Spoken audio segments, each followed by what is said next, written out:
Hello everybody, hold on. I've got to make the camera straight. Hopefully that works. And hopefully I'm actually live. I've got my computer pulled up here to make sure that everything is working. So hopefully it's working. Hello, good evening. It's RJ from RJ's Trains. And I'm home for a little bit, obviously for the holidays, and I figured I would take some time to do a live stream. I haven't done one in quite a while, especially one here with the layout right behind me. So I figured I'd answer some of your questions. We could run some trains, maybe put some trains on the layout that you want to see, and just hang out and have a good time here this evening. So, without any further ado, I want to thank. Hold on, I need to make the chat bigger because I cannot read it on my tiny computer here.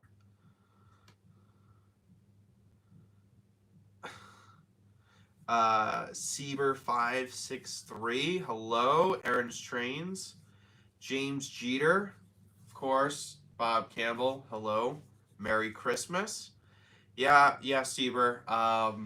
I was probably my last live stream was unboxing the Acela, other than the catalog review with Chris live from BWI Airport quite a while ago. Oh, Burnsy's here.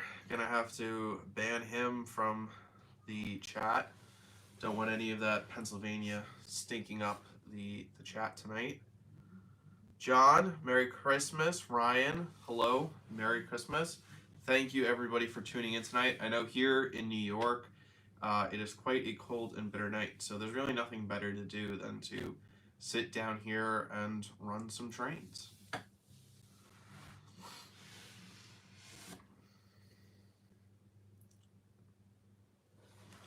So while people come into the chat here, I'd love to hear if there are maybe some trains that you've picked up ahead of the Christmas holiday.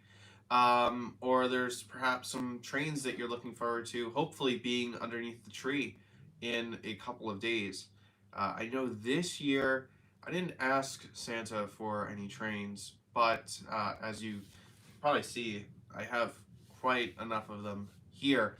But you never know. You never know what might come on Christmas morning.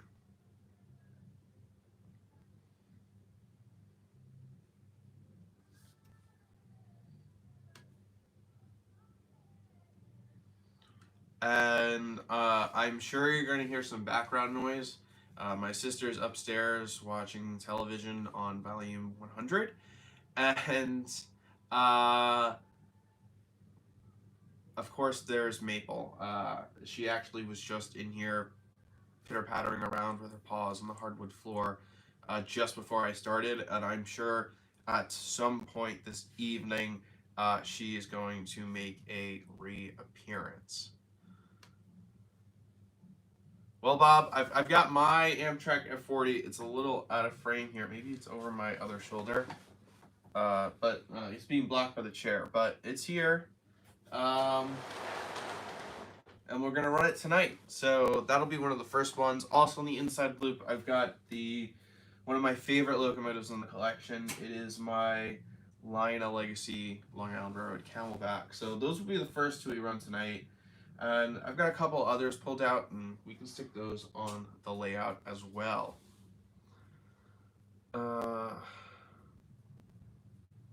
Yeah, Sieber. These are actually from the last MTH run, and I picked these up specifically to go with the Lionel Legacy F40 because the only options for Amfleets that would match the paint that Lionel did is these latest MTH run or the Lionel run. But a 4-pack of these MTH ones cost the same as 2-pack of the Lionel Amfleets.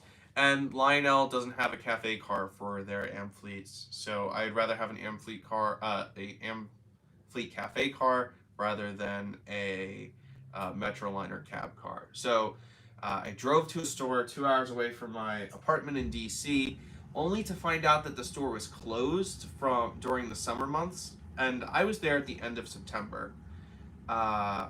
Yeah, and that was a disaster. They didn't post it anywhere on their website or their Facebook page. The only way you would know that they are closed for 6 months of the year is if you were to call their phone number. And as a member of the Generation Z, I don't like making phone calls, so I didn't think to call the store.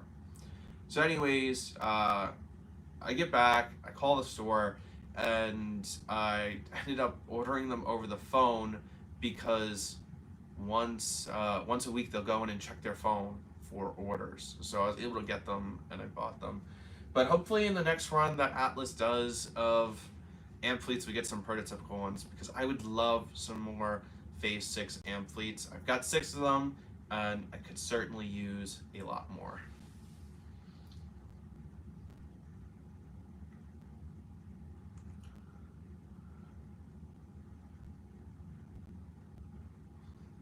Shall we talk about the nice Western Maryland diesel picture on the wall behind you? Okay, so fun fact that that paint, sorry, it's opposite on my computer. So that is not a painting, nor is it a Western Maryland, and neither is that. That is a Long Island Railroad C420, and that is a puzzle of the Napa Valley wine train. But I do have 2 Western Maryland locomotives on order, shockingly, and one of them should be here very soon. It was actually supposed to arrive before Christmas, but there was a problem with the boat they were on, and I should get it just after New Year's, hopefully, but there probably won't be a video on it until March because I don't think I'll be back here with the layout until March. So, that kind of stinks. I won't be able to run the new train for 2 months after buying it, but, it's kind of what I signed myself up for. Merry Christmas, Darren Grant. So see, yeah, Atlas and Lionel and MTH, they've all been making a lot of fantasy stuff, but they wouldn't be making fantasy paint schemes if they didn't sell. There's not a lot of new tooling out there in the O-scale world, and so, a lot of people don't want to be buying the same locomotive in the same paint scheme in the same road number that's already been offered 3 or 4 times. So, if you don't like the fantasy paint schemes and you wish that they want to make them, then don't buy them and tell other people to stop buying them, which isn't going to happen. So, yes, Flintlock Hunter. A Shay is on the way. I have Western Maryland's number 6 on order, which is really cool because I got to see it in operation at the Cass Scenic Railroad less than I guess it was back in October, so geez, that was already 2 months ago. But I do have a special project, and I'll show that.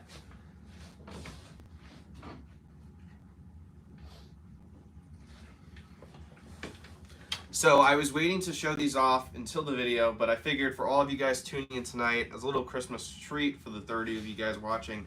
So to get ready for the Shay, I bought these kits, and I've made my own Cass Scenic Railroad passenger cars. And it's a 3D printed kit, and it's on an old post-war Lionel flatbed. The only thing I'm waiting for is I had to custom make some decals in my buddy Carmine, and he's setting them up from Florida this week. But I've got 6 of these cars to run with my Western Maryland Shay. I also picked up a 6-pack of Western Maryland's coal hoppers and a Western Maryland caboose because the Western Maryland Shays actually hold coal, not log, so I could run the prototypical coal train with the Shay as well as an Cass Scenic railroad train. I froze my butt off riding that train all the way up to the top of Bald Knob. It'd be cool to replicate it here in O-scale. Hey Anthony, Devon McKenzie.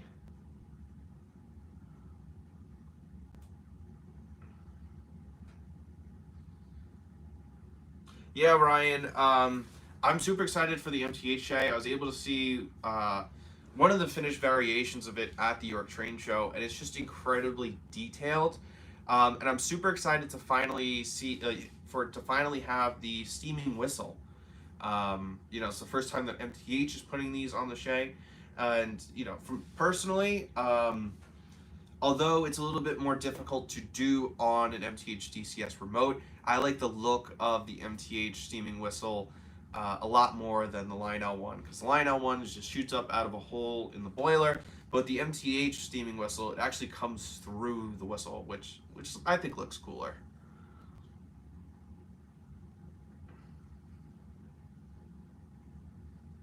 Yeah, Bernsey, I'm what my goal is I'm actually destroying post-war cars to make the existing ones even more valuable. So when you go to a train show, you can get a post-war flat car that 10 million of them were made for $35 instead of $25 because of people like me destroying them and kit bashing them. Rail Chief, hello. Thoughts on fantasy paint schemes today versus fantasy paint schemes back then from all the model train manufacturers? I mean, they're the same whether they're today or they were made 10 years ago. Fantasy paint schemes in general, they're just not my cup of tea. And that's because I really enjoy the history aspect of the hobby. I love learning about the history of the railroads and the locomotives. And obviously, fantasy paint schemes never happened in real life. So for that reason, the fantasy paint schemes aren't my thing. But I have plenty of friends who love the fantasy paint schemes, and they look amazing. It's just not something that I'm gonna spend my money on.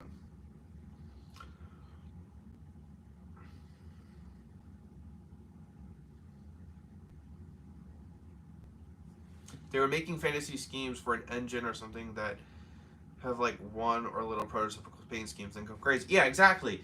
They're for example in the last Lionel catalog, look at the F19s or even the 844s. Excuse me. Um, only this Chesapeake and Ohio actually had the F19s. And there's a reason why Lionel hasn't made that locomotive in almost 20 years, because it's really hard to sell it with just one road name and one paint scheme. And, they made Pierre Marquette, who was a subsidiary of the C&O, so, maybe they could have had one.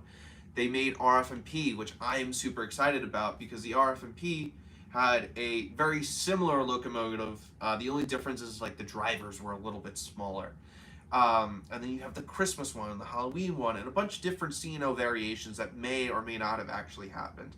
And, I give Lionel kudos for doing those fantasy schemes, because if it wasn't for those fantasy schemes, those locomotives wouldn't ever be made again. 844, I think it's being offered in 3 prototypical paint schemes and 3 fantasy paint schemes. And I'm sure the fantasy paint schemes are gonna sell better than the old prototypical ones all put together. Yeah. Alright, no more talking about fantasy paint schemes, because I think I've already said my piece, and I've probably spent about 5 minutes already talking about it here. And you guys don't want to hear me talk about that, because it's boring, and it's just talking in circles. Let's talk about more fun things, like what's better, Lionel or MTH? Ha ha ha, because we don't talk about that enough on Instagram. Sorry, that was my sadistic attitude. So for those of you who are just joining us, the way how I thought tonight would go is I do a little bit of Q&A like I'm doing now. It's great chatting with you guys. First time I've done this in a really long time. I think the last time I did one of these live streams, Jason asked when I was buying an engagement ring for a girl who I was dating 3 girls ago. So that was fun. But on the outside loop, we've got a nice Amtrak passenger train pulled by my Legacy F40. On the inside loop, we've got a mixed freight being pulled by my Lionel Legacy Camelback. And of course, we can switch it out with other locomotives I have here in the collection.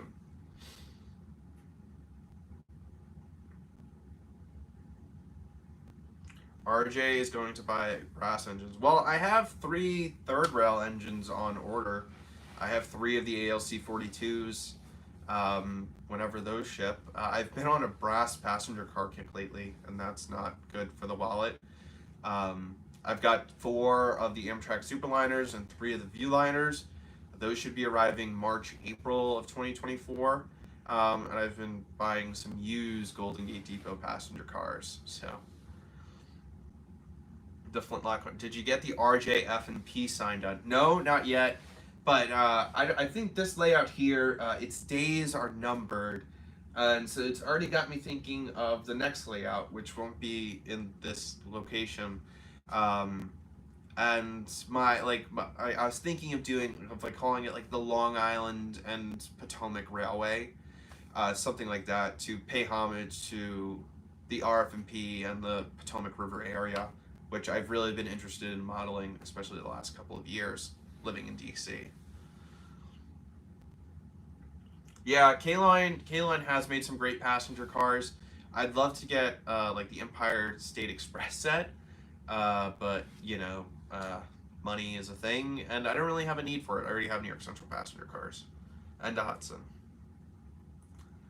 I doubt Lionel is ever going to make the Acela again. When they cataloged the Acela back in 2021, they alluded to the fact that it would probably never be made again, so buy it now while you can.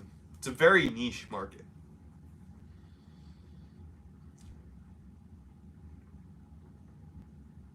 How about some thoughts on a Lionel Cap 3 that's coming out? Oh, that's not a touchy subject at all.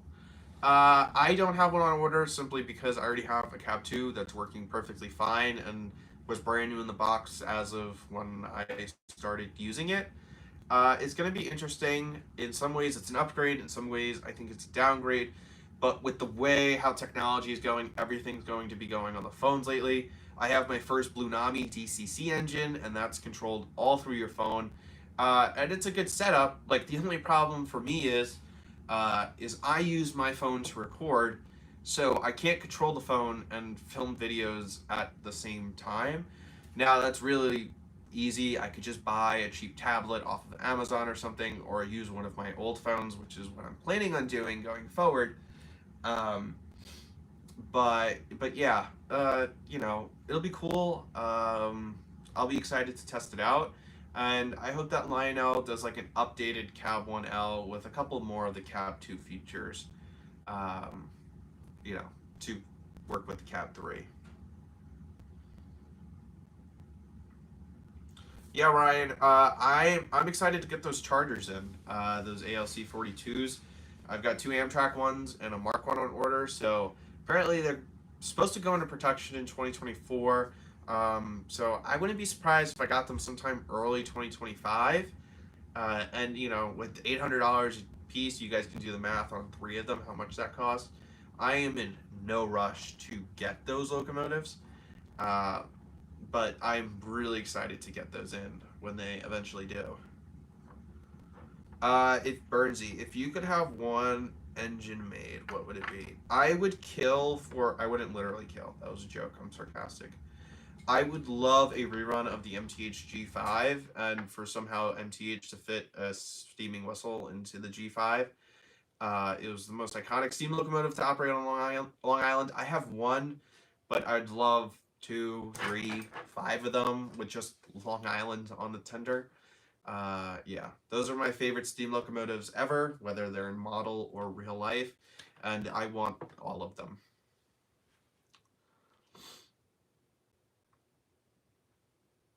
Hey, Wipeout. I'm going good. Hopefully it's all good on your end. Thank you, everybody, for tuning in tonight. We're at about, let's see, it looks like we're at about 20 minutes, so I'll do about another 5 minutes of Q&A, and then we'll run the trains, and I'll keep answering questions for a little bit. And then we'll go back to Q&A, and maybe I'll swap out a couple of other trains and put them on. Like, I've got the JLC GG1 sitting out, so I think I definitely want to run that one tonight as well.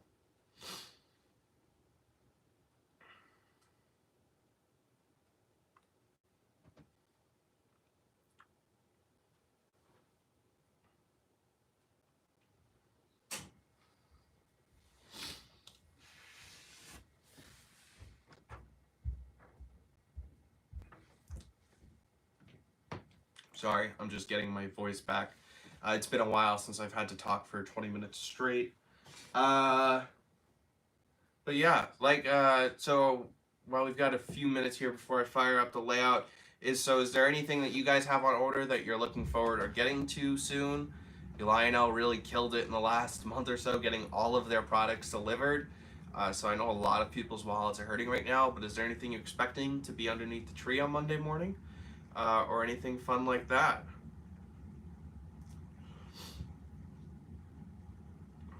And while you guys answer, I'm gonna go run and quickly grab a drink because I should have done that earlier.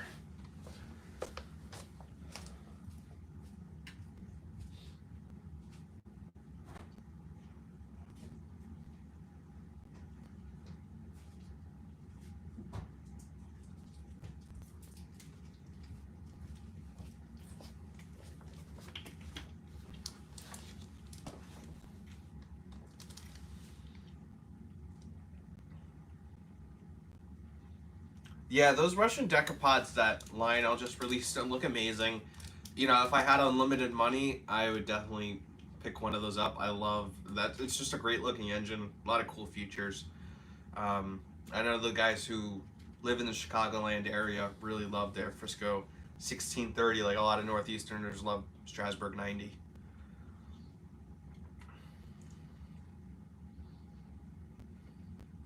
Do I still run my Streamline Southern?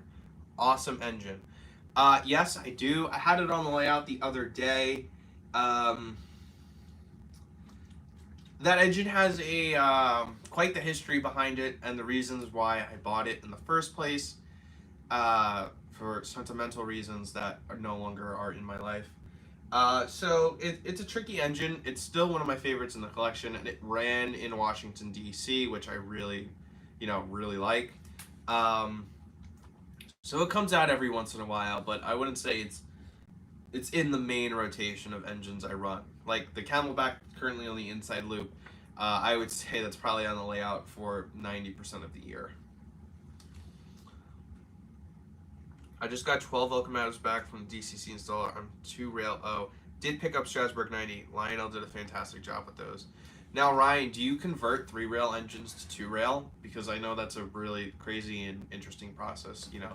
I think the true Lionel diehards would probably faint if they saw a Strasbourg 90 that was converted to 2-rail.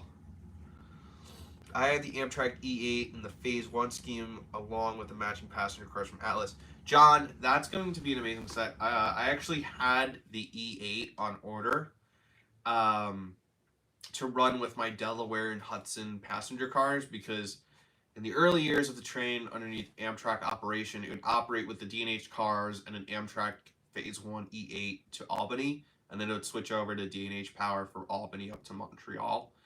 But then MTH just announced the D&H PA Alco for half the price of the Lionel one. So I canceled the order of the Amtrak E8 and I ordered one of the D&H P&A Alcos. But yeah, that might be a set that I pick up when they arrive.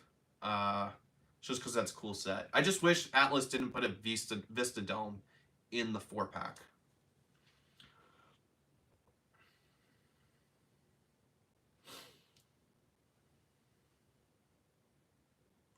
Yeah, well, Chief, that's a very important life lesson for everybody, is that the person with the most trains, in fact, does not win at life.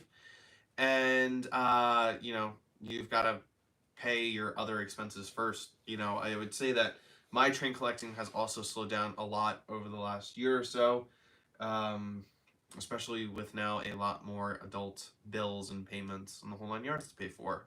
The train budget gets a lot smaller when live on your own and have a car bill, have to pay for groceries, which, a lot of guys who are in the hobby who are my age don't have to worry about.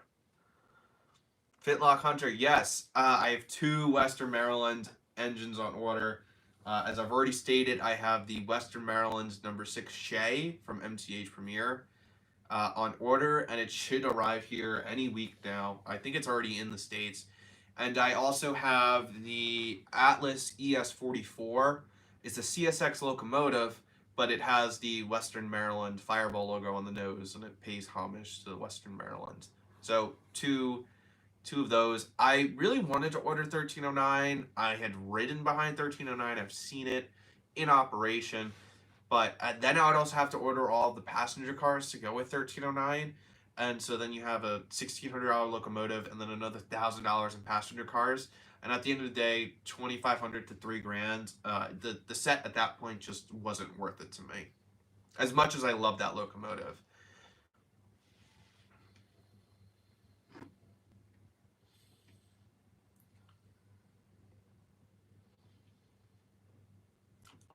Yeah, and what I was gonna say something else about the rates. Like also the thing, like I owned a Clinchfield Challenger for about a month. I included it in one of my videos, and I think I sold it right after I made that video, just because I don't really like articulated steam locomotives, which is blasphemy in the Oscar world, I would say. Everybody has to have a big boy or a Challenger or a Class A or something. I don't. I would say like the only articulated steam locomotive that I would really like kind of want is a Richmond, Fredericksburg, and Potomac H7 because they had a couple of those for yard duty. But then it's like if Lionel actually does ever make an RF&P H7, when I see the sticker price in the catalog, am I still gonna want it? And I'm gonna say the answer is probably no, but wishful thinking on my part.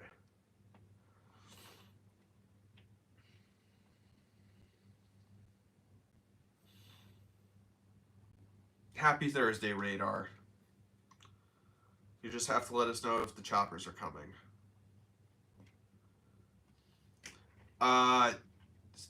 The RF&P definitely had some amazing power. I've got the Berkshire, which is an awesome locomotive. I've got that from the MTH PS2 run. I've got the F19 on order. RF&P steam and their diesels. It's just really cool, and it's a really fascinating history of that railroad.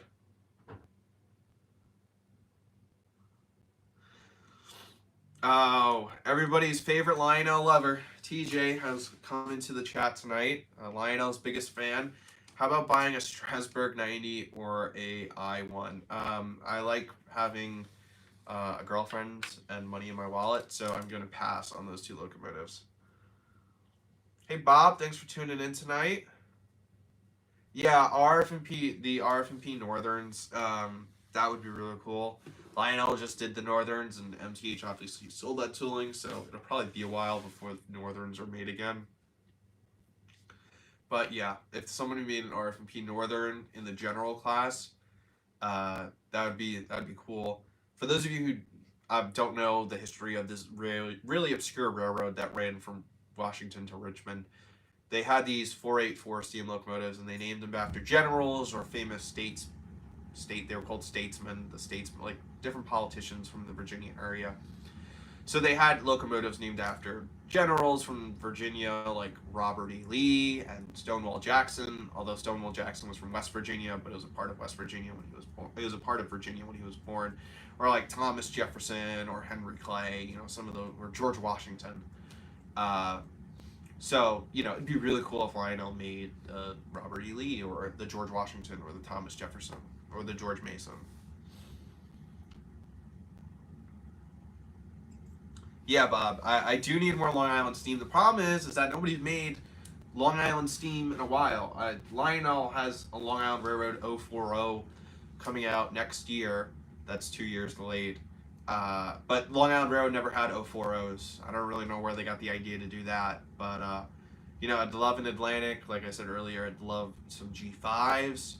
I could go for another run of the H10s from MTH. Also, I'd love a K4. The Long Island Railroad used many, I think it was close to 40 different Pennsylvania Railroad K4s. I'd love a K4 that ran on the island.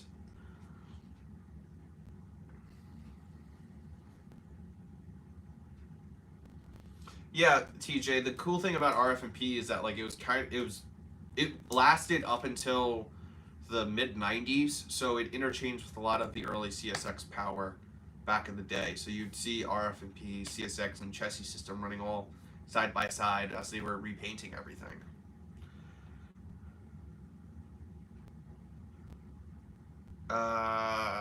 What do you pull with RF&P steam? Right now, I just run it with a freight train, and I custom painted a RF&P caboose to go with the freight train. But eventually what I want to do is to get a set of old MTH Premier Madison passenger cars and repaint them and re-letter them into RF&P cars so I can run a passenger train. That'd be cool. Now the RF&P only had like 2 or 3 of its own passenger trains, but it would carry passenger trains from other railroads like the Pennsylvania, the Seaboard, and the Atlantic Coastline. So um, you'd see a lot of RF&P steam locomotives pulling Atlantic Coastline, Seaboard passenger trains. The only problem is that they don't make Seaboard or Atlantic Coastline passenger trains in O scale as well. So it's kind of a catch-22 there. Yeah, Wayne. I've gotten full in on looking up the RF&Ps, F-17s, F-19s, as Lionel's calling them.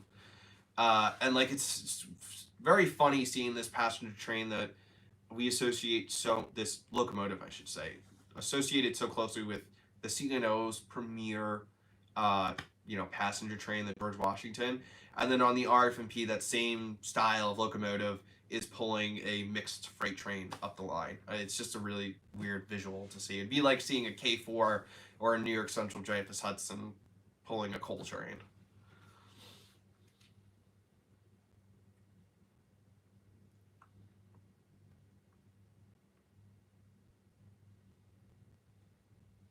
Yeah, and the RF&P, they lease steam to the PRR.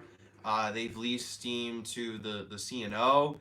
They also I want to say the Berkshires were and the 484s were leased to the C&O towards the end of steam on the RF&P. So RF&P steam really spread out kind of all throughout the country, especially in the later days of steam. Hey, Mike from Kisco Falls. Thank you for tuning in tonight. Yeah, TJ, just what I need. Weathering locomotives is a rabbit hole I'm not ready to go down yet.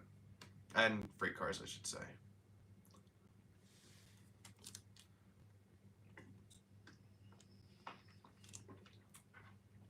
All right, so the chat's kind of died down a bit here. Let's turn on the trains and run them for a bit. Hopefully Bob Campbell is still here, and he can watch the F40 go around the layout. He's been asking for it a few times tonight. It's on the layout because he reached out to me beforehand and asked me to run it. So without any, I'll keep my eye on the chat and I'll still be answering questions as we run trains here. But yeah, let's flip it around. Yeah, TJ, I would say it's an extremely bad rabbit hole. Look at your collection, and then it turns into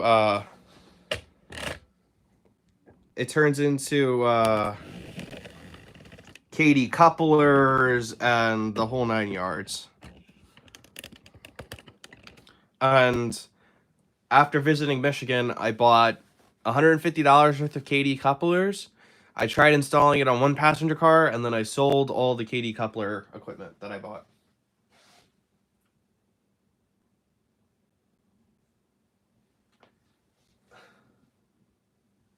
The doggo, I think, is in the next room sleeping in a recliner. Because she gets sick and tired of the trains. What's up, UP Collector? There we go, Bob. Getting the F40 fired up.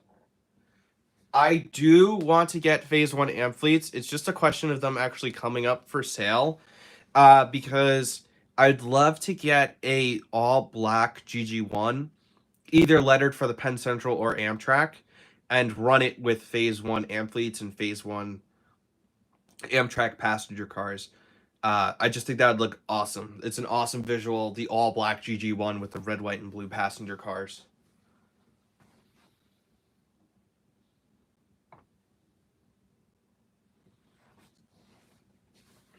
You know, TJ, it's rivet counters like you that are ruining this hobby. So I would just stop converting, to Katie couplers and weathering your trains.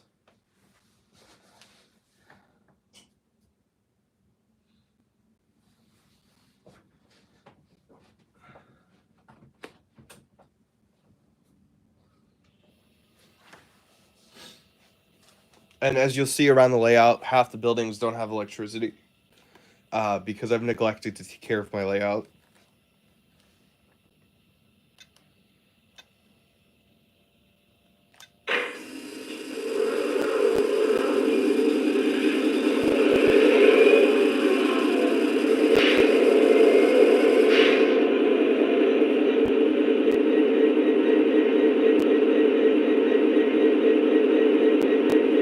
I will take any new run of the GG1, whether it's MTH or Lionel.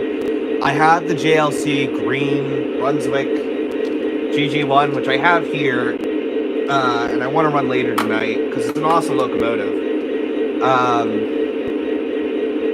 But yeah, I'd take any run of a GG1 in all black, whether it's Penn Central or black Amtrak lettered.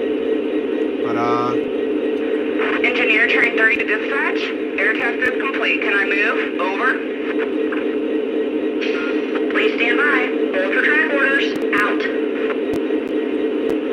Also, side note, one cool thing that Lionel did when they made the F40s is, like, we like to criticize Lionel for not having, like, actual PFA sequences like MTH, but the engineer or the dispatcher or whatever there called this train number 30, which is the Capital Limited, and the passenger cars that Lionel made along with the F40s and the Station Sound Designer was the Capital Limited. So they made PFA for the engine dialogue to match the cars that they made for it, which is a cool touch that I haven't seen anybody else talk about. And I've ridden on the Capital Limited, obviously not with an F40 though.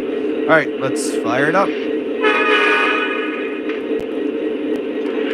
right, finally clear the yard limit. Let's get her up to track speed.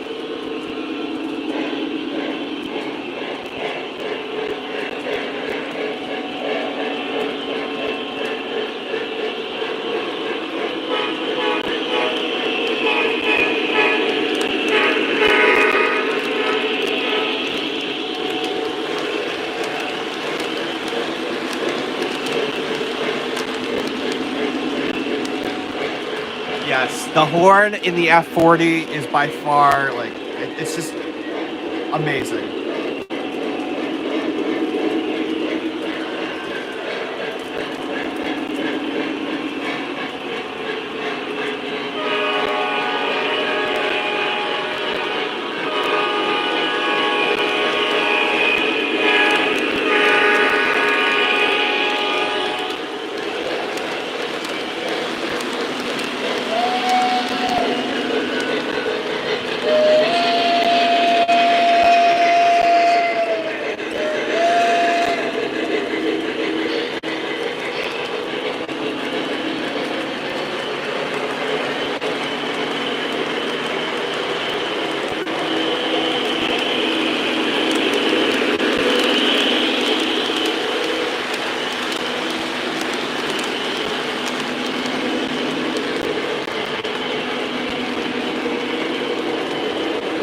This is a Lionel Legacy F40 with MTH Premier passenger cars.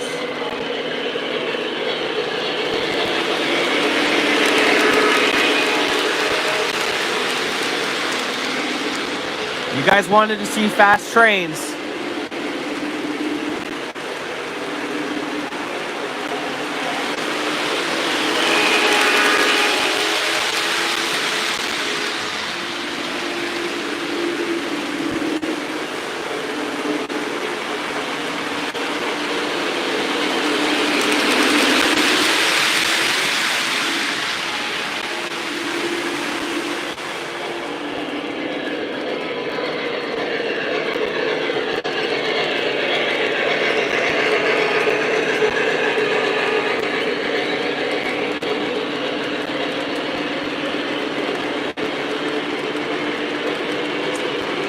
Acela gets enough runtime. The problem is that it takes an hour to get on and off of the layout, so it's kind of a hassle. I run it every so often. I love it. It's probably, top 3 favorite train in my collection, but it's just a pain to get on and off of the layout. Dispatcher, are we still clear all the way? Over. Gotta love the radio dialogue in the Lionel Legacy locomotive that's supposed to be from the early 1900s.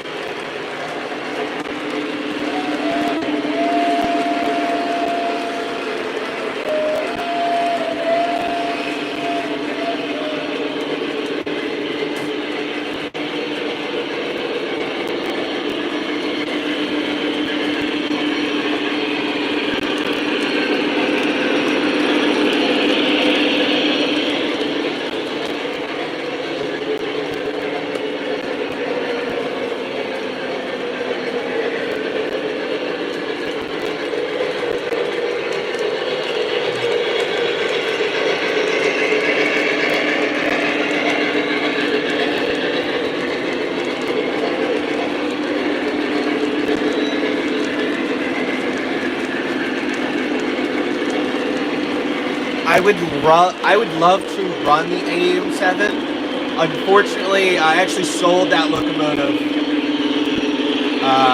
quite a while ago, actually. I've been trying to focus to just Amtrak that I've seen in real life, but how could you say no to it? Which is kind of oxymoron, because I'm running the Phase 3 trains. But I've never seen an Amtrak AM7 actually operate in real life. I had no emotional attachment to it. And at the time, I had some vet bills for Maple that had to be paid off. So unfortunately, it's one of the more desirable models out there, so that's why I had to part ways with that AM7.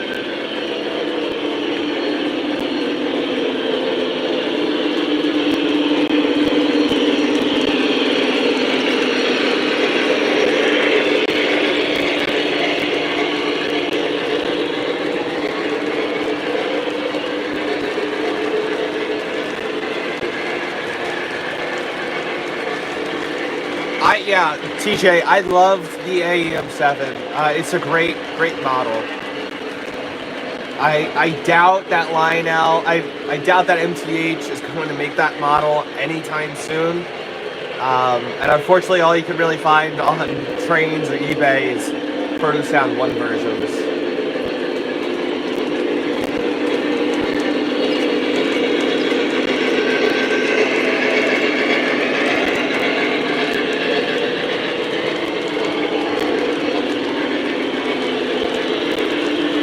So I have a grand total of, I have 3 Amtrak locomotives plus the Acela set. So I have the F40, 2 P42s, and the Acela set. And I have 2 of the Golden Gate, 2 of the third rail, excuse me, ALC 42s on pre-order.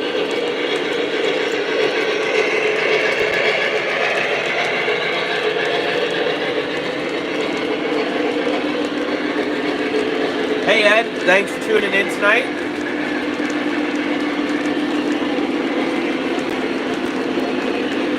Alright, I think the Camelback's getting pretty boring, so let's switch it out for something else.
So I have the day one number 301. I have one of the regular phase 7s, and then I also have the Mark SC44 in order.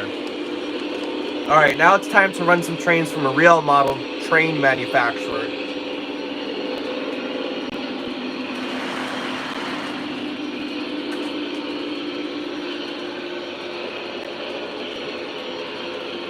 Okay, cut it off.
Tom, that MP54 is impossible to find.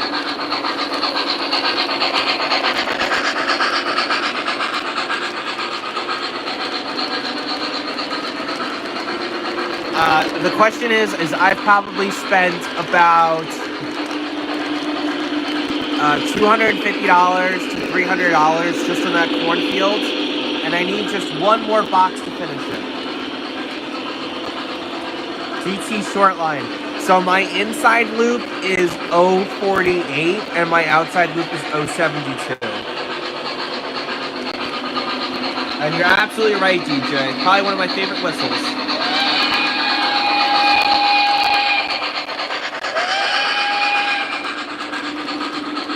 Wouldn't be able to get that in an orange box.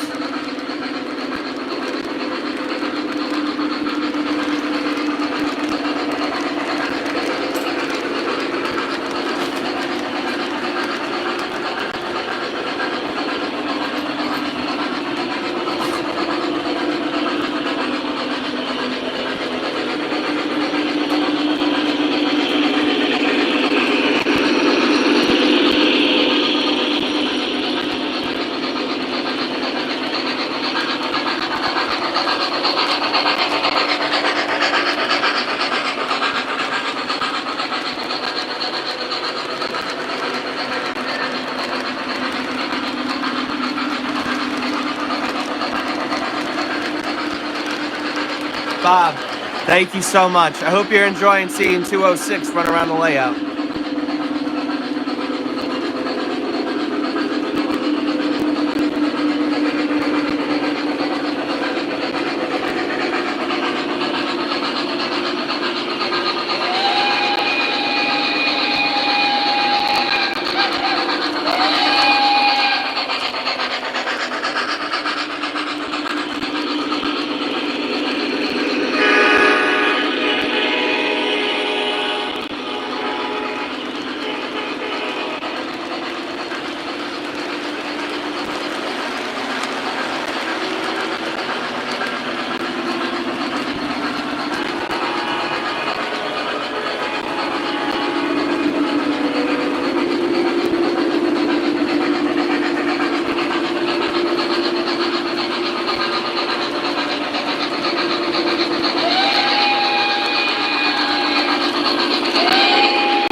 Tom, your wish is my command. Although it'll be pulling amp fleets, so...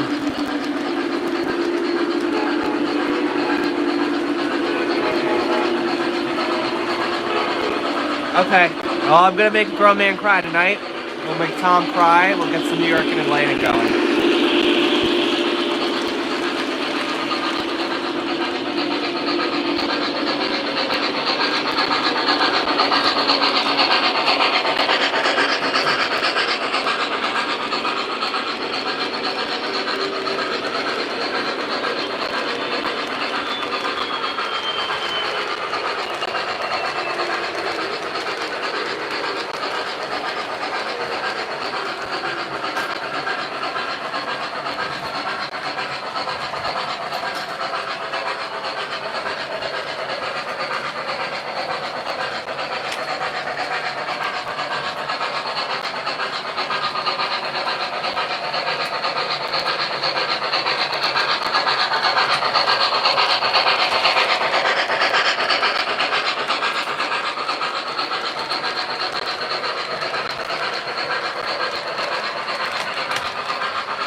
TJ really should just convert to two-rail at this point.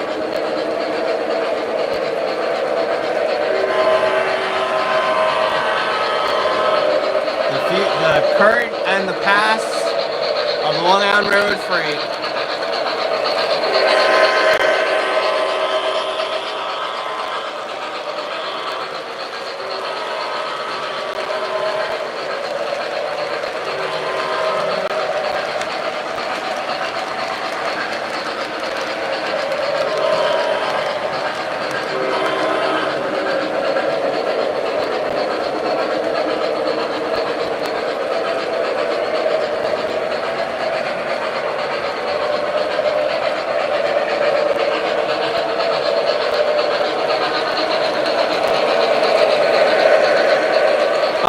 Tom would have to pry these New York and Atlantic units right out of my dead hands for him to ever get mine.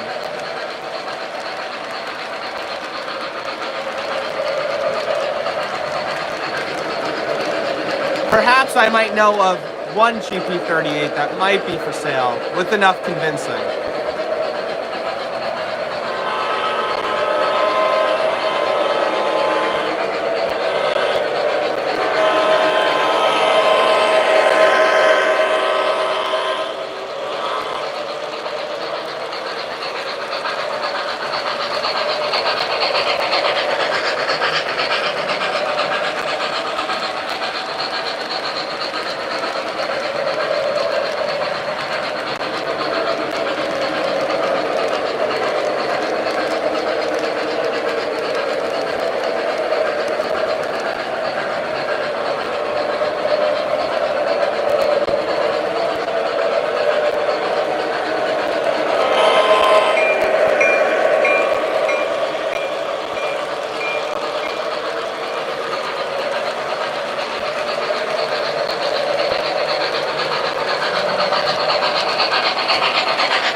black car might be a little longer than the AM fleets.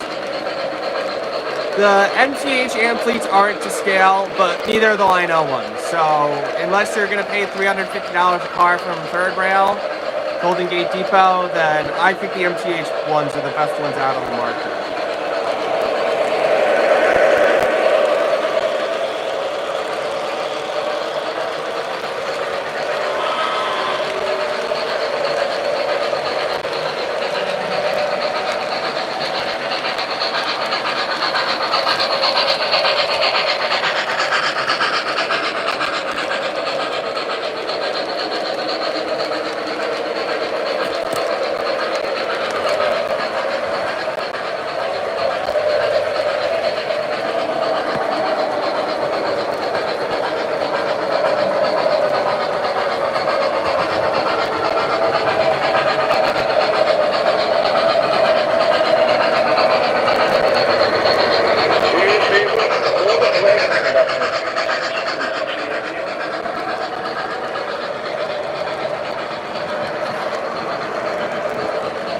Alright, taking this thing off of the mount is a terrible idea, but I felt bad with it being in the same location.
Tom, the GP38 is non-powered, so I don't know if you want that one.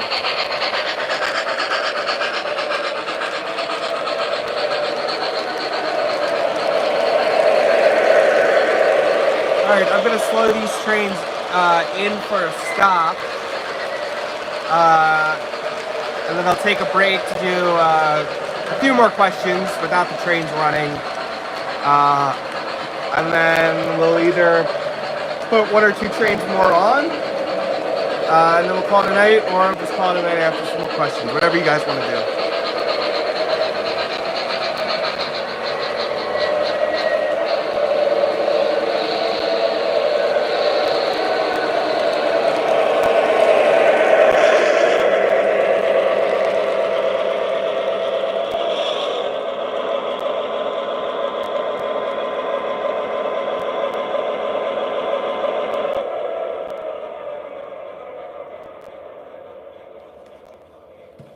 Make sure to turn off the remotes before I drain the battery. Alrighty. Get my setup all situated again. Boom.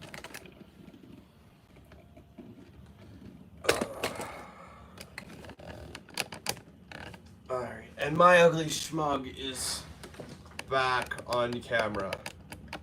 And have to make sure the New York and Atlantic units are in the background here so Tom can stare at them the whole time.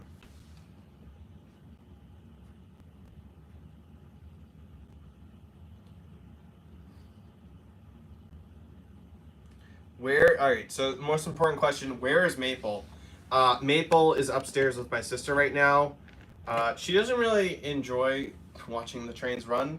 As you can imagine, for a 3-year-old dog, the most interesting in the world to her is not a bunch of toy trains running around in circles with 3 rails. You know, she's only into HO scale because it's 2 rails and more prototypical. Yeah, so she's upstairs doing her own thing right now. I'm actually surprised she hasn't come down. She came down right before I started to say hello, and then she went back upstairs.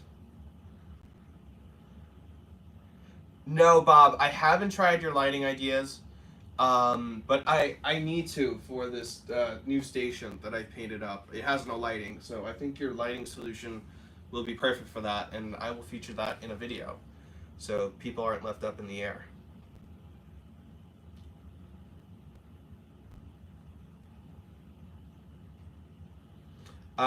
So Anthony, yeah, I think somebody's gonna clip this and post it on Instagram and be like, "Oh, RJ BCB."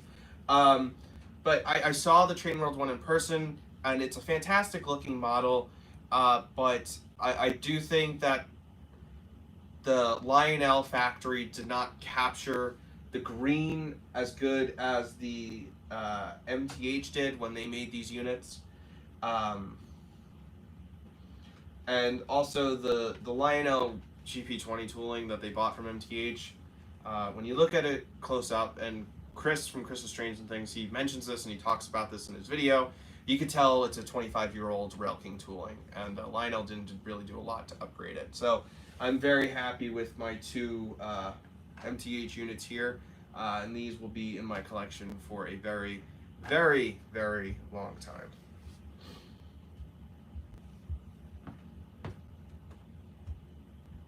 Yeah, Tom. See, it's just you sticking around and watching these and drooling over them, with me in the background, with them in the background and me talking. You're the one who's going to pay for my future college tuition through the watch time through this video, all 3 cents of it. Yeah, because Maple's a big fan of the same steaming whistle in every single locomotive, and the same crew talk. So. Yeah, maybe if I get those down, maybe if I start playing those, she'll come down here.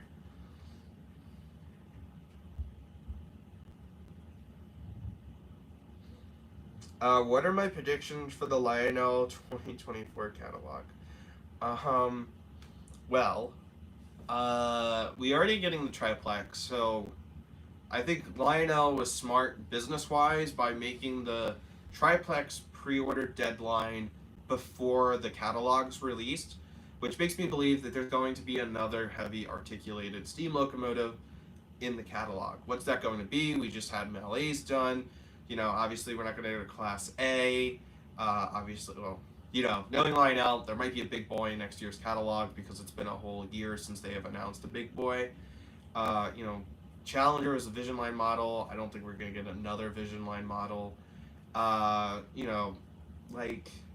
It'd be really cool if they did the H7. They haven't done the H7 in like 15 years. The Alleghenies deserve some love. That's an engine that hasn't been made in O scale in a very long time. Lionel's been making a lot of big Pennsylvania Railroad steam locomotives a lot. Between the L1, the I1, MTH did the Texas. So it's time that Lionel redoes the Atlantics or the H10s or the B6s, something more along those lines. Just because they're, I think they're due in O scale in some form, whether that's from Lionel or MTH. And knowing Lionel, there's going to be a rerun of like either the Consolidations or the Camelbacks because they seem to be doing those every other year at this point.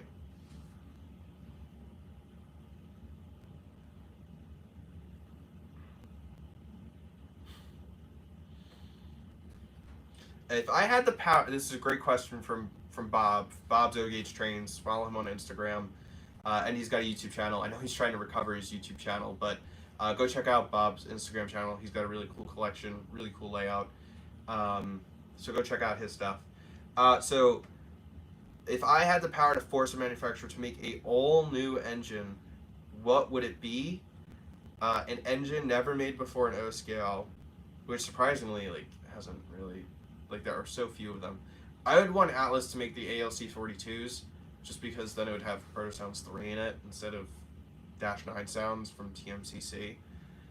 Although I do plan on converting the ALC 42s to Blue Nami. Dante, thank you so much. Noticing your videos from Deer Park, so am I. I'm also a fan of your train. My intro was long over too. Well, Dante, we're basically neighbors. Thank you for popping in. Thank you very much for the super chat.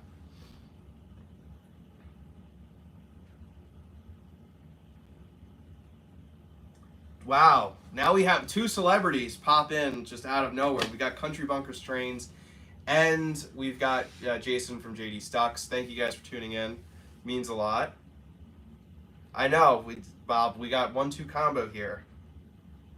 Yes, new engine, Western Maryland 484 Potomac. If that gets made in O scale, I will buy one. That is an awesome locomotive.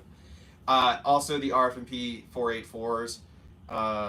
Those technically have never been done in 3-rail O scale. So RFMP 484s.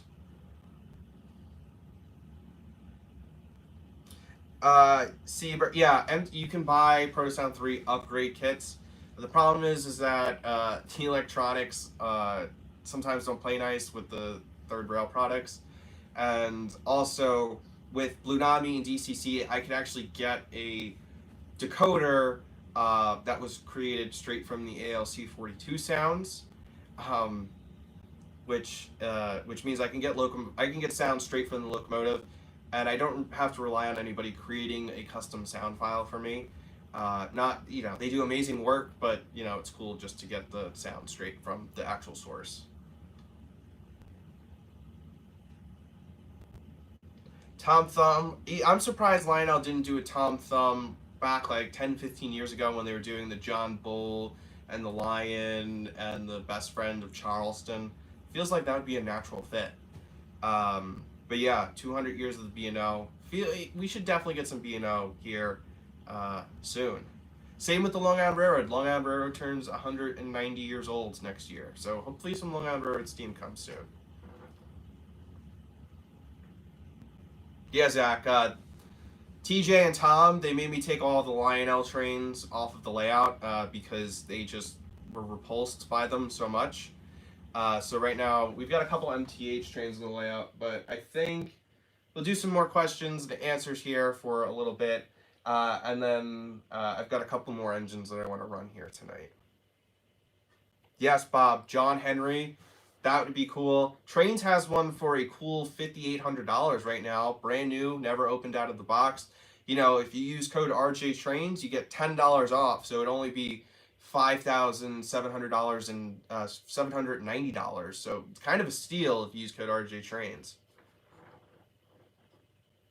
Do we think Lionel is going to get the color right on the RFMP F19?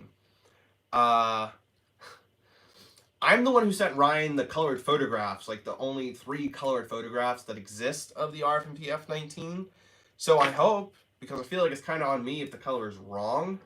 The one saving grace is that Ryan has said multiple times that the blue on the RFMP boiler is not going to be the Russian iron blue. The Russian iron is a whole different rabbit hole. But it being a darker shade of blue would be accurate to the RFMP. So Ryan has said that it's going to be darker than the Russian iron blue, so it gives me hope. I mean, really, it should be about the color of my sweatshirt, and I think Lionel will do a good enough job that I won't be repulsed by it. It would be sick if Lionel made superliners again. Yes, it would be. But like I was thinking about this the other day. Well, not the other day, when I was ordering the Golden Gate Depot superliners. Oh, I think we have a visitor coming down. Maple, come here.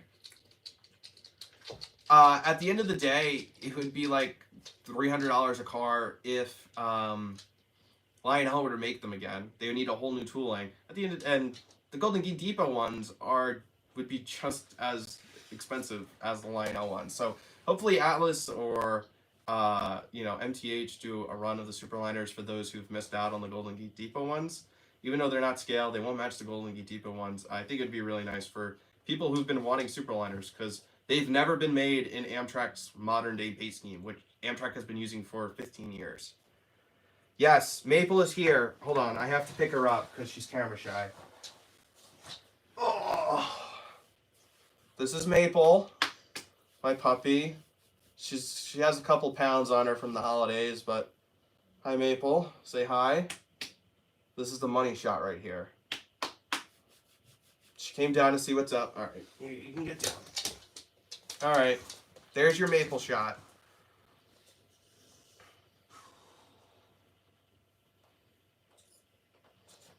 I wonder if Lionel owns the 21-inch Superliner tooling from K-Line. I don't know. Like, all I know is it's the original Lionel Superliner tooling that they made. Like, they made like Amtrak Phase 3. They made the Alaska ones. They made New York Central ones. All I know is that that tooling has been destroyed. They lost that tooling. So as of right now, the only confirmed Superliner tooling still in existence is the MTH Premier one, the MTH Rail King one, and the run of Golden Gate Depot cars that should be shipping in the next year. Yeah, I don't know why MTH didn't do that scheme in 2017 with their last run. It's actually a crime against humanity. K-Line, yeah. Dashing Dan's trains. Dan, uh, he's the go-to source for all things when it comes to Amtrak in O scale. His word is the word I go by. So if he's saying K-Line's tooling got destroyed, Lionel tooling got destroyed, Godspeed.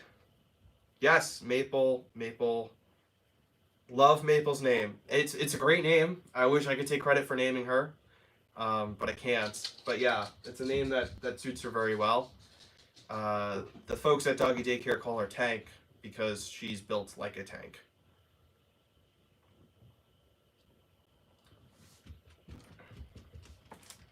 Maybe if I used frying bacon smoke fluid, Maple would stick around more.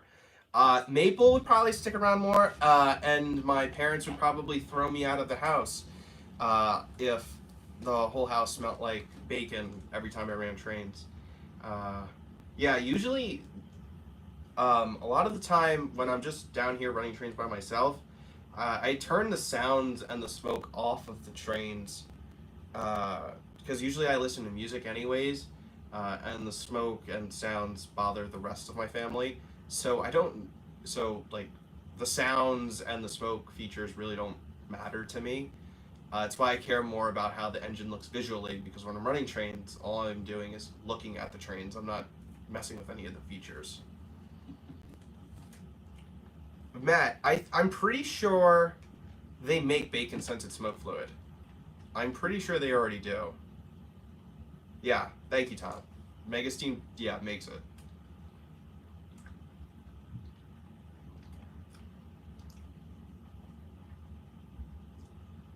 Yeah, that's how most Mega Steam and smoke fluid in general smells. It smells better in the bottle. Even the non-scented smoke fluid still has a scent to it that drives my family crazy.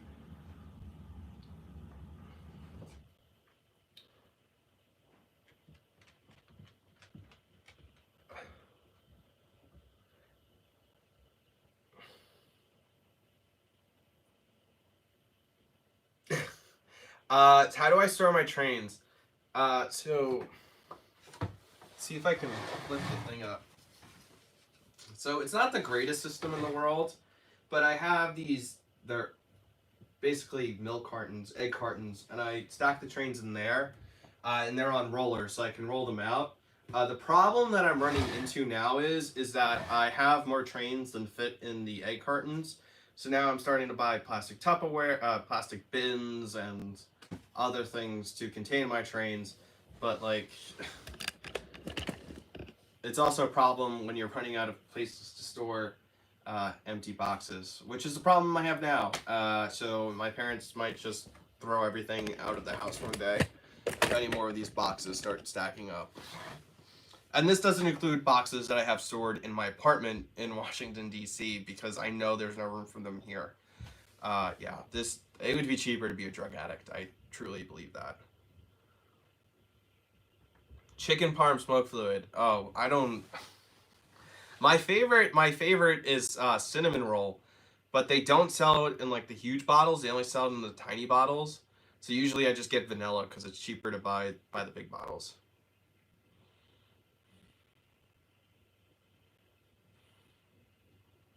Hey Greg, Tom and Zach, I'm getting kind of jealous here, hearing about your plans for when Tom comes up. Wait until you're married and you stack them in the dining room. Um, I if I think if I ever had a train box in the dining room, in any relationship I'm in, it would be grounds for divorce. So, you know, you got to make sure the train boxes stay in the train room, and I'm trying to work on that now.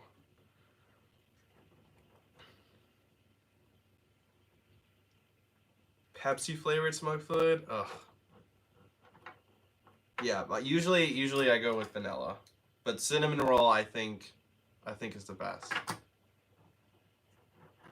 Zach, I might take you up on that offer.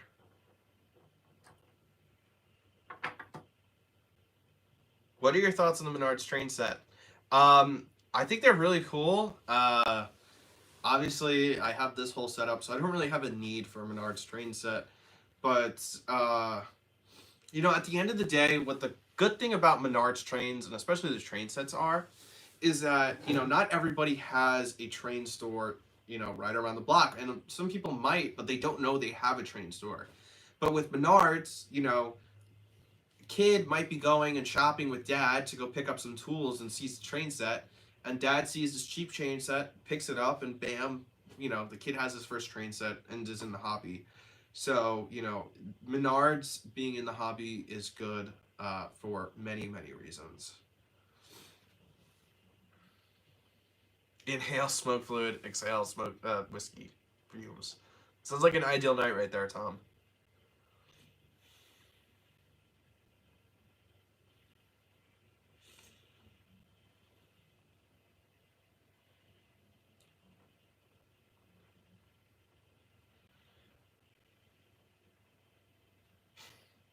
Yeah, well, the guy Zach who burned his boxes, he's here in the chat right now. That's Country Bunkers Trades. Yes, so I actually throw away a lot of my boxes. Like a lot of the rolling stock boxes I have get thrown away immediately, just because rolling stock has almost no after, you know, secondhand value. It's really difficult to sell rolling stock because everybody already has too much rolling stock. So usually when I buy a piece of rolling stock, I know I'm not going to get rid of it. Usually it's only the engines or the very high-end stuff that I keep boxes for.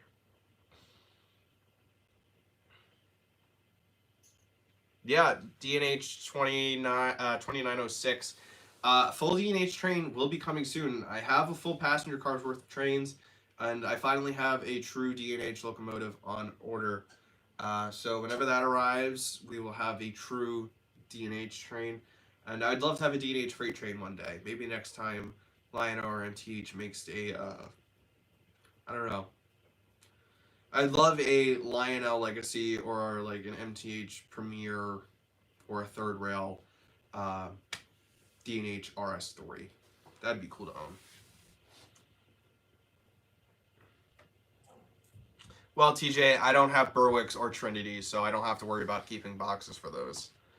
What's the most numbered of cars you've run with a single locomotive?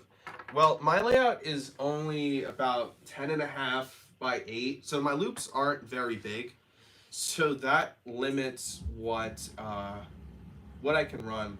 But my layout is so small that I can run it with one locomotive and be able to, you know, loop it all the way around, and the train can pull it just fine.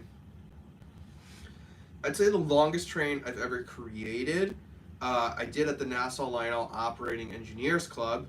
Shout out to Greg if he's still watching. But we did, I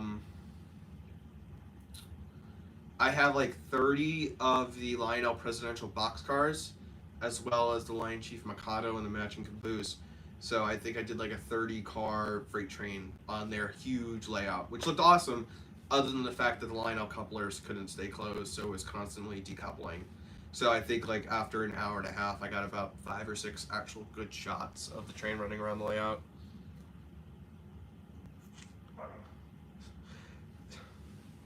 Yeah, Matt, you have nothing. You have no layout, so you're the one who should be saying that. Do I have anything on order? The question is, do I have too much on order? Hopefully, coming in soon, I have one of the MTH Premier 3-truck Shays, the Western Maryland number 6. That should hopefully be here right after New Year's. I was supposed to get here before Christmas. I also have 7 of the Golden Gate Depot Amtrak passenger cars. Those should be arriving spring. Tom and TJ, close your ears. I have a Lionel Legacy RFMP F19 on order. MTH Premier, Delaware and Hudson, PA Alco, just one of the A units. A bunch of miscellaneous freight cars. I'm trying to think of like any other engines. I also have an Atlas ES44 CSX, Spirit of Western Maryland, on order. But and then 3 third rail ALC 42s, 2 Amtrak and 1 Mark, which is a Maryland commuter rail agency, which I see often in DC. But I've been trying the last year to order less, and you know, there's a world outside of model trains, like bills, and I want to travel more. So I've been trying to cut back on the train spending.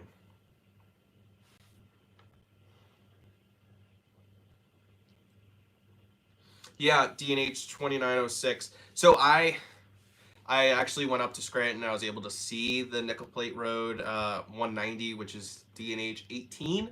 So when I ordered my MTH Alco, I ordered number 18 because that's obviously the one that's in Scranton. And hopefully it returns to Delaware and Hudson paint soon, because it seems rather fitting for it to return to D&H paint if it's going to be up in Scranton for the rest of its existence.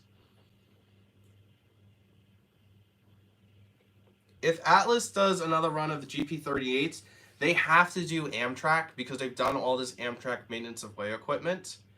And especially like the new paint scheme that Amtrak is putting on the GP38s, as well as the P42s starting next year. So yeah, Atlas definitely needs to do a run. It needs to do Amtrak GP38s.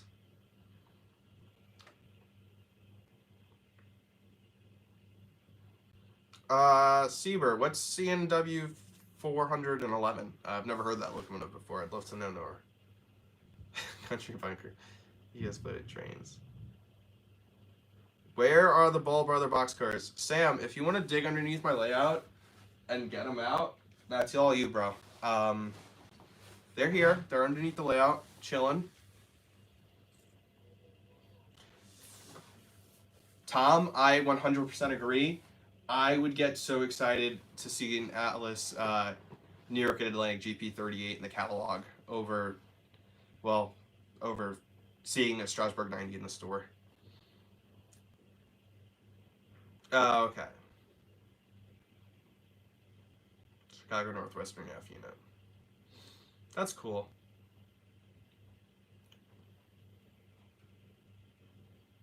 Yeah, Sam, just come on down.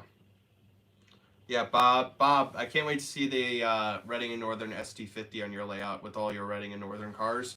You're building up quite the Reading and Northern collection. You know, Bob, only a matter of time before I see you holding a Lionel Legacy remote in your hand, and I send a picture to Rich and Andy and show them how you've been a traitor to the cause.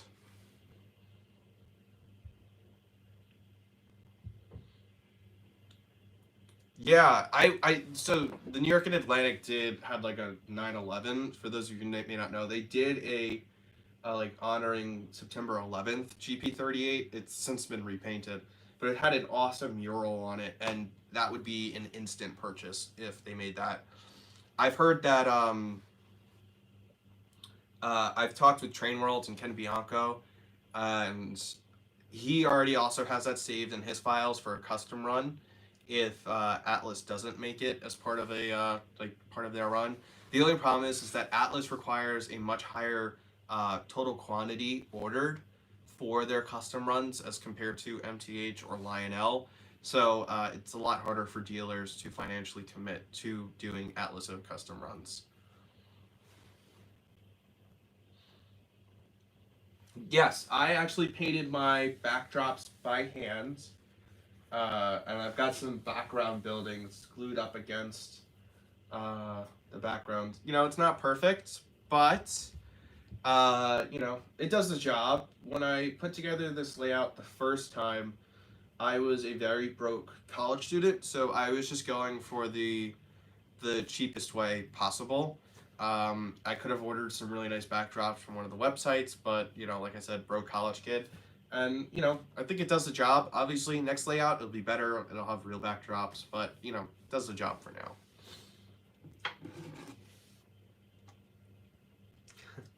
It's like, Matt, yes, I do have that bagger's car. It's literally underneath everything right now. But it's my favorite thing. I want to build a little display shelf for it. Because it's really hard to run with things, but it's awesome. Yeah, Bob, it's like, I don't know, you probably won't, many people won't get this reference, but it's like an Indiana Jones where the guy's holding the dial and it burns into his hand.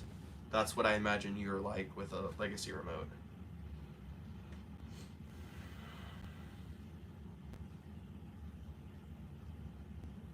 Yeah, Tom, I was talking with Atlas at York about like why they choose certain road names to do and certain road names not to do. And what it comes down to is whether or not they already have the like licensing to do it. It sounds like Atlas has, you know, they don't want to go out of their way to obtain licensing. Hot Rod's coming back. Welcome back, and she has a squeaky toy. Yeah, so you'll hear Mabel pitter pattering and with her squeaky toy. Yeah, like Dan, they don't have the VIA licensing.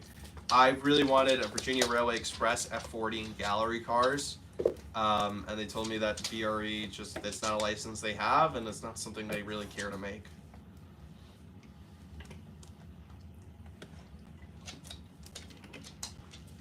Yes, the Mapster. She's bringing down a gift for all of you guys. If she would give it to me, we're playing tug of war right now. Come on. Come on, let go. She brought Dominic, the donkey, for all of you guys to see.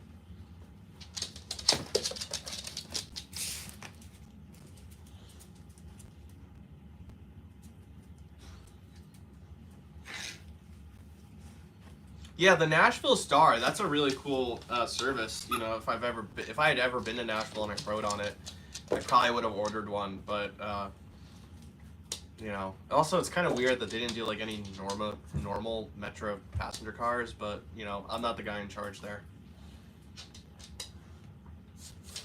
So I in fact did not draw that C420. That was actually a gift from Railchief74 here on YouTube and on Instagram. He asked me what was my favorite Long Island Railroad engine, and at the time it was a C420, and so he painted it up for me for here in my train room, and I'm very much appreciative for it. Am I getting the base 3? Probably one day I will. I don't have it on order. And Lionel also delayed it again until June or July of 2024. So I have another 7 months to really consider pre-ordering one. I'm sure there will be extras when they arrive. Yeah, exactly. Like they're not solving the issue of the secondary market prices being insane. If anything, they're just adding to it because now people will have Metro trains, locomotives, and no passenger cars.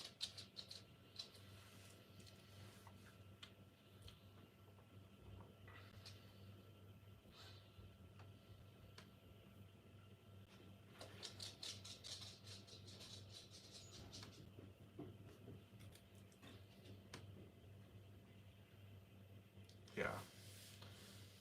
All right. Well, if there are any more questions, I will.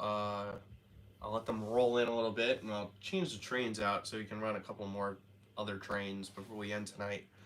Yeah, kind of like the P42s. Wait, will the base 3 not be a regular item in stock? No, it will be. It'll be just like any other engine. All I was saying is that the production schedule's been delayed, so now they're not arriving until June, July. So I have until then to really decide if I want to order one now, or if I want to wait to pick one up after my Cap 2 craps out. Yeah, Bob, the WIU, TIU, that's delayed too. And the funny thing is that a lot of the WTIU and the Cap 3 use very similar parts. And so MTH and Lionel are both waiting on the same parts to be produced by the companies so they can put them in their respective products. Yeah, Brad Martz is working with the manufacturers to take us all out.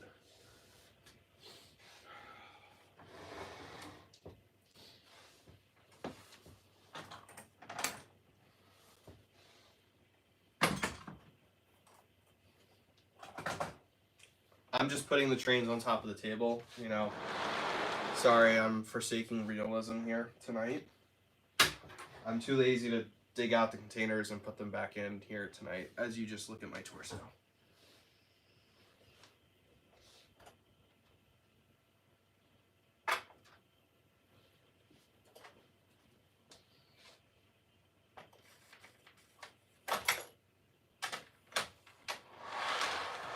All right, Tom. The New York and Atlantic is off now. You can click off.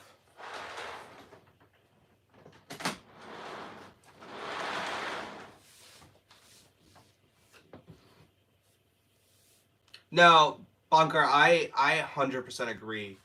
They need to do something more than just the Cap 1L remote. I don't like using my phone to run trains.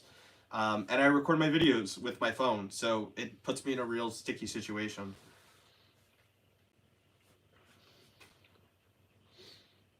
Yeah, you can find the old Lionel Ampletes from the HHPA set. Just to me personally, the dimensions of the Lionel ones look more wonky than the MTH ones. Like the Lionel ones, I think the measurements were based off of the old Metroliners, which makes sense because they made the Cap car, which were Metroliners, not Ampletes. But, you know, I'm just the guy who's around Ampletes every single day, so, you know, if you want to listen to the foamers in the Discord chats saying that the Lionel ones look better, then you can listen to them.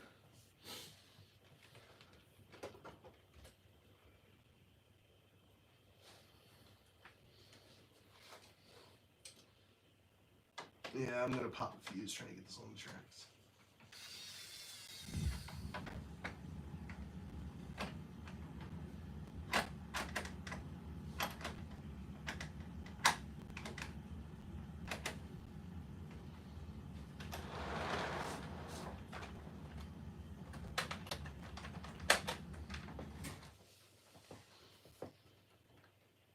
Yes, MTH also needs to come out with the new DCS remote. And yeah, we're gonna end the night with Lionel trains running on the tracks.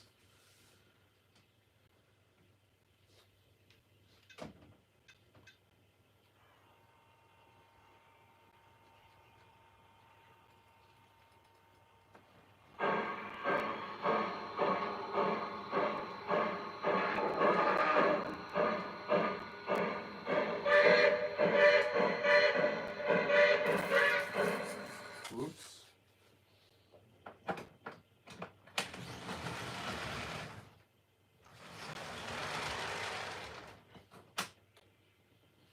Well, I was running trains on a live stream, so you knew I was going to have at least one derailment. Of course, it's on the one switch that I own. MT. Yeah, the price just isn't worth it when you can find these ones still new from hobby stores for 4 of them for the same price you can buy 2 of them. Yeah, exactly. No Lionel passenger cars are worth the price. Run some NS. Jason, that's so much work.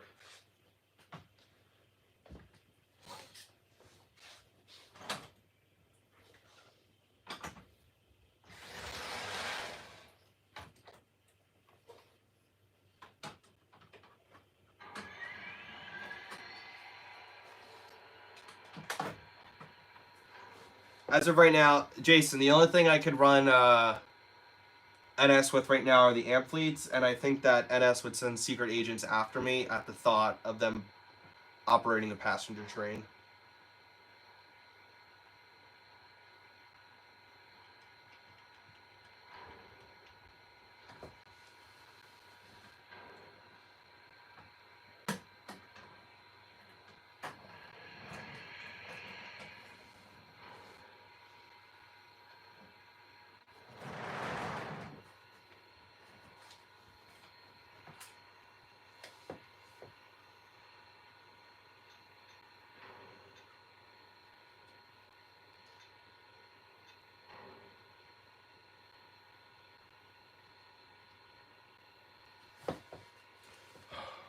Good old Lionel.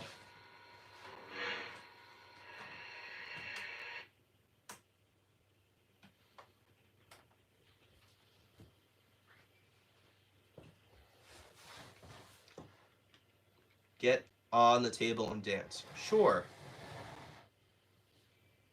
How about some Penn Central? Bunker, you know me so well. All right, we'll run these two around the layout for a little bit, and I can dig out the Penn Central and NS, and that's how we'll end the night. So let me flip around the camera real quick. So we'll run these for a little bit, so I can run the GG1 for the Pensy guys out there. Yeah, just my favorite group of people. And then we'll get some Penn Central and Norfolk Southern action to end the night.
GG1 needs to be maintenance, needs to go in for this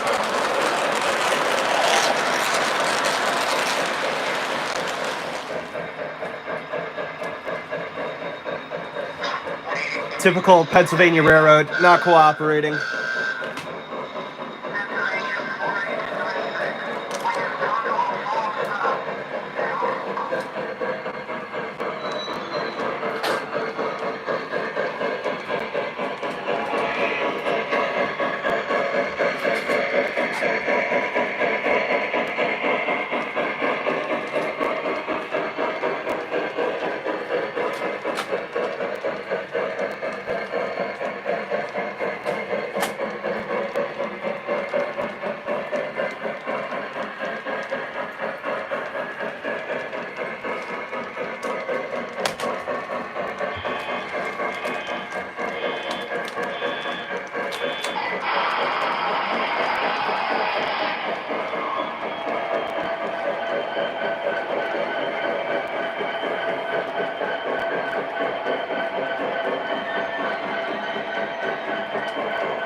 Gotta reboot the layout.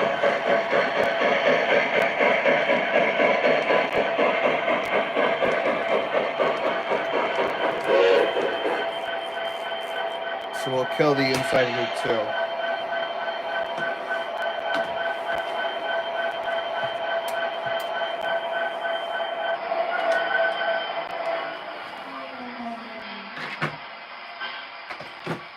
Get some Penn Central going.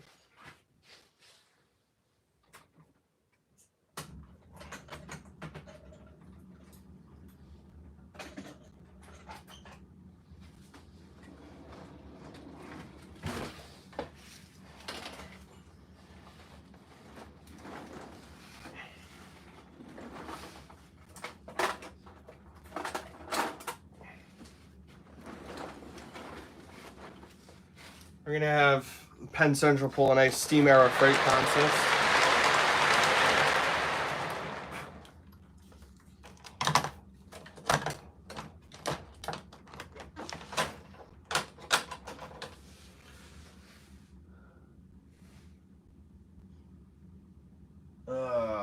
Sorry for the technical difficulties. It wouldn't be a live stream if the layout didn't stop working.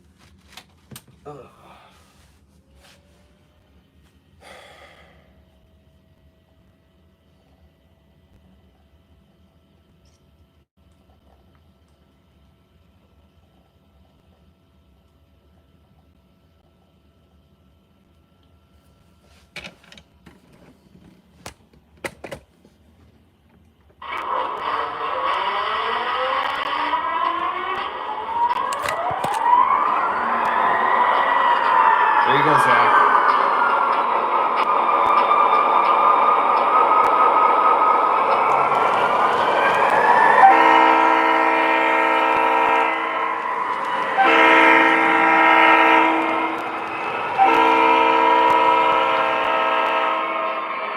That's fun.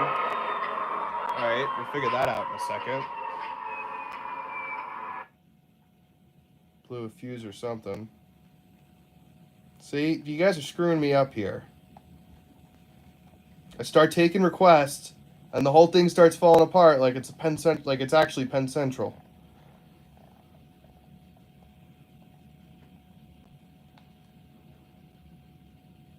Engine not on track. Well, that's not useful.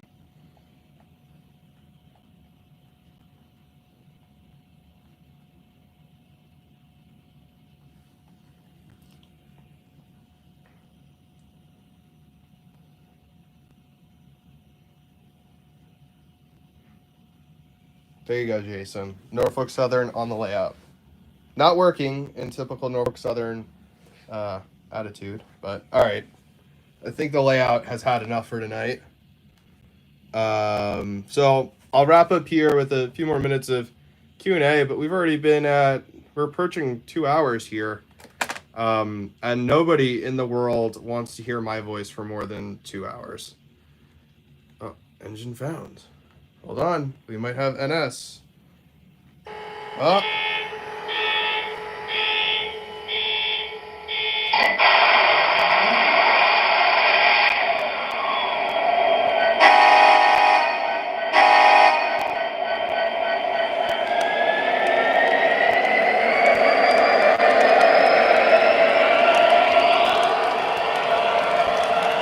This is what my MTH remote is saying right now, so that's where we're at.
before I screw that train up anymore.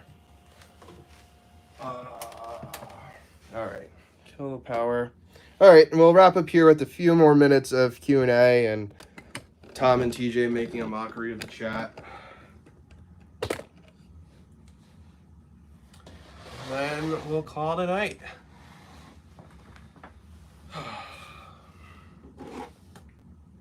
Hey Al, thanks for joining tonight.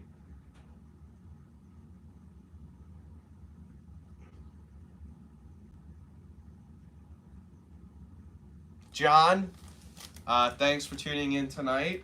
Don't worry, you know, I started early. But yeah, I've been going for almost 2 hours now, so I don't know how you guys who have been here from the very beginning aren't sick and tired of me yet.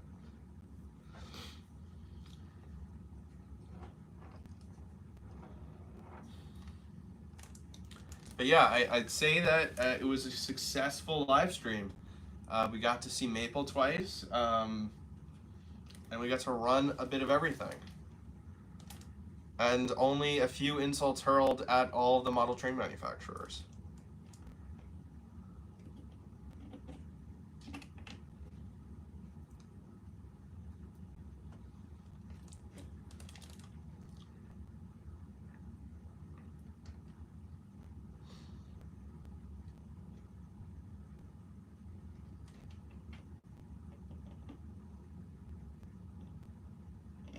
Yeah, Matt, come up here to New York, or I'll move down to South Carolina, and we'll double head the Penn Central Jeeps.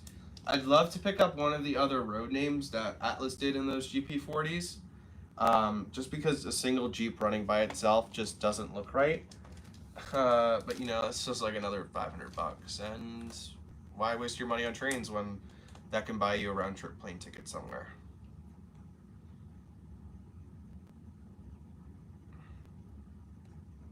Thank you, Rose Jewel Railroad. I'm excited to have my own layout in my own house too. Hopefully in the near future, if life works out that way.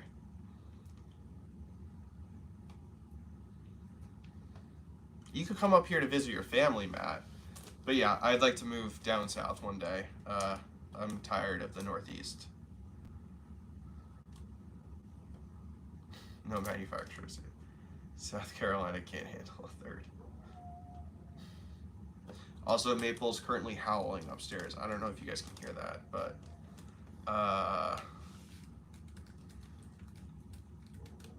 yeah. There's probably a plastic bag blowing around outside, and she's treating it like it's Al-Qaeda. Yeah, Maple has a much better stage presence than I do. And she certainly left her mark on this brand new sweatshirt that I'm wearing tonight. Not my usual Amtrak pullover, you know, hope that didn't get any of you guys off guard.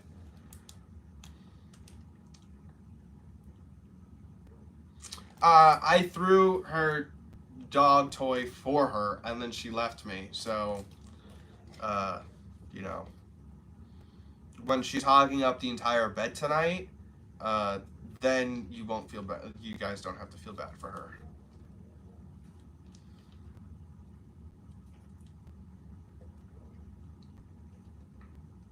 But yeah, this was a very successful, very fun live stream. I would love to do live streams more often, but obviously it's kind of hard for me to do live streams where I run trains when I'm not at the layout. Also doing a live stream, this 2-hour live stream, it's a heck of a lot easier than like actually filming a video, even if it's just an 8-minute video. An 8-minute video probably takes me about 2, 3, up to 4 hours from start to end. Meanwhile, this is just pretty much sit down and start yapping. So maybe we can do a,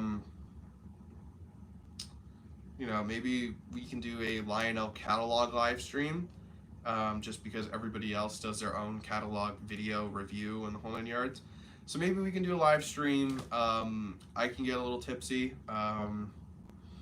And we make fun of the catalog together. Sounds like a good idea.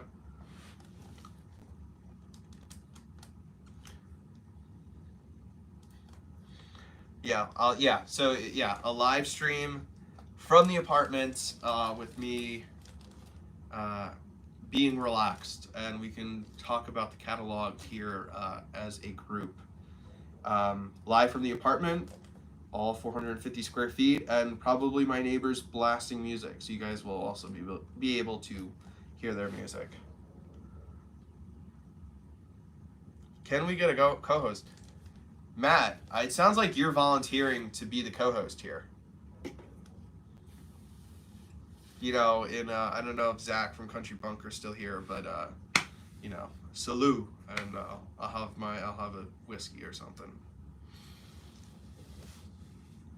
But yeah, you know, everybody makes the same 8 to 12 minute video on the catalog, going through each page. You're like, I'm not gonna buy that. Maybe I'll buy that. I'm considering that. I'm going to pre-order that. And then, you know, when people say like, oh, I'd consider that, but they don't pre-order, it means they're probably like 95 times out of 100 aren't going to buy the product. And yeah, so like whatever. I feel like we could have a nice live stream like this, an hour or too long, and just enjoy ourselves. Okay, now you might be able to hear Maple howling.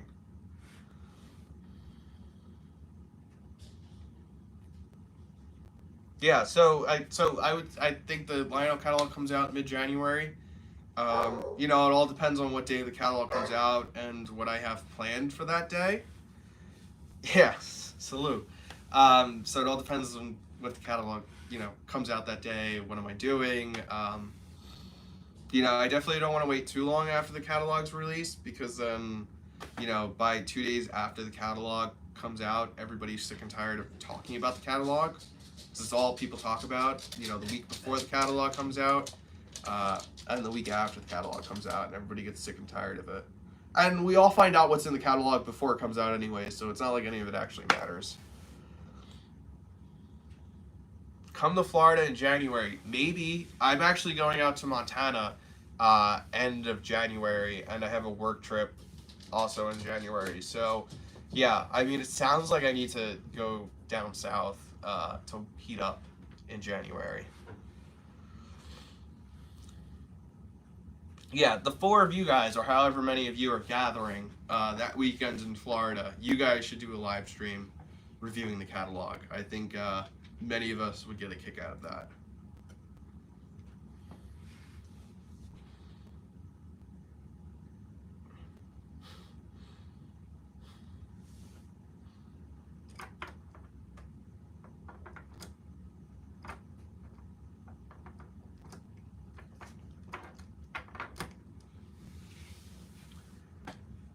That's rough. Canada in January. I might have to go up there in January or February for work. It's not like I'd be going to Montreal. I'd be going to like a random town in the middle of nowhere. So, fun times. Tom, you know, you can't. Sarcasm is a very touchy subject nowadays. You know, people might get offended at sarcasm. So, you know, it's best to just leave sarcasm completely out of the picture.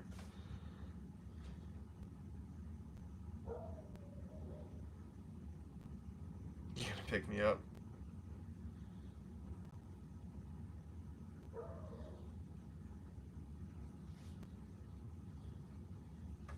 Yeah.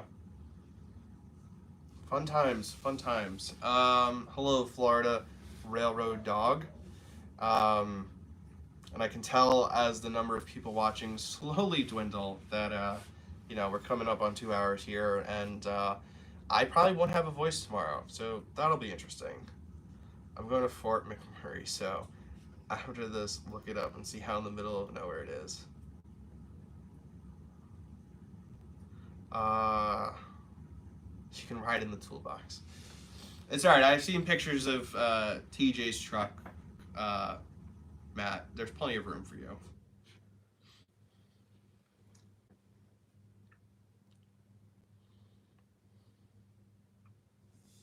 Yeah, and sorry I'm like looking down. I have my computer here in front of me, so that's why I'm reading the chat. Give us a review of Maple. You know, she's got the quilling howl, which is standard on all Lionel models. unless you have the Cat 3, and then you won't be able to quill or howl anymore.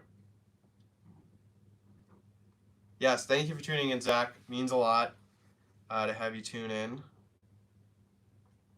Come pick me up in the Camaro.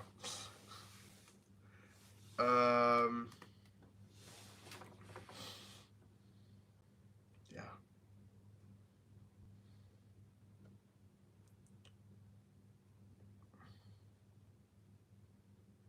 All right. Well, while they make their plans to go to Florida, as I may or may not have a video out by the end of the year, I just wanted to use this time to thank you guys for staying with the channel and continuing to watch it and support it, especially in a time where I don't have the time to make as many videos as I once did, and when many of you guys subscribe to the channel.